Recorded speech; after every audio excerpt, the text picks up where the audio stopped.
तुम्हाला माहिती आहे का, उकळत्या पाण्यामध्ये भिजवलेली हरभरा डाळ घालायची, त्यात 1 चमचा तांदूळ, हळद, तेल हे सगळं घालून मिक्स करायचं आणि झाकण लावून कुकरच्या शिट्ट्या करून घ्यायच्या।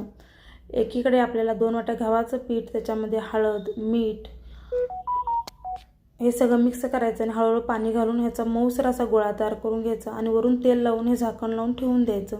एकीकडे आपली डाळ खूप छान शिजलेली आहे।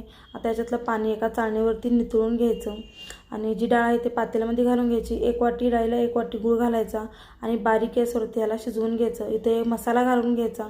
हा मसाल्यामध्ये वेलची, जायफळ, सुंठ आणि बडीशेप याची पावडर केलेली आहे ती घालून याचा घट्टसर असा गोळा तयार करून घ्यायचा आणि पात्याला हा गोळा चिटकताना कामा नये अशा पद्धतीने शिजवून घ्यायचं। एकीकडे चाळणीवरती तयार केलेलं सारण आहे ते आपण चाळणीवरती अशी चाळून घ्यायचं, त्याच्यामुळे मऊसूत असं आपलं हे सारण तयार होतं। एकीकडे आपलं पीठ छान असं मुरलेलं आहे, त्याचा एक गोळा करून पिठामध्ये बुडवून घ्यायचा वाळल्या आणि त्याची एक वाटी तयार करायची।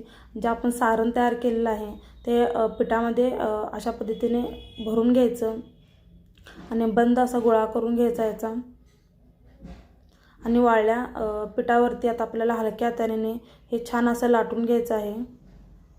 एकदम हलक्या हाताने लाटून घ्यायचं आणि सगळीकडे असं हे सारण पसरलं जातं आणि इथं बघू शकता खूप छान असं पातळ असं लाटून घेतलेलं आहे। एकीकडे तवा छान गरम करून घ्यायचा, गॅस बारीक करून आपल्याला हे पोळी टाकून घ्यायची आहे। आपण पुरणाची पोळी तयार केलेली आहे, एकदम मऊसूत अशी पुरणाची पोळी दोन्हीकडनं भाजून घ्यायची खरपूस अशी।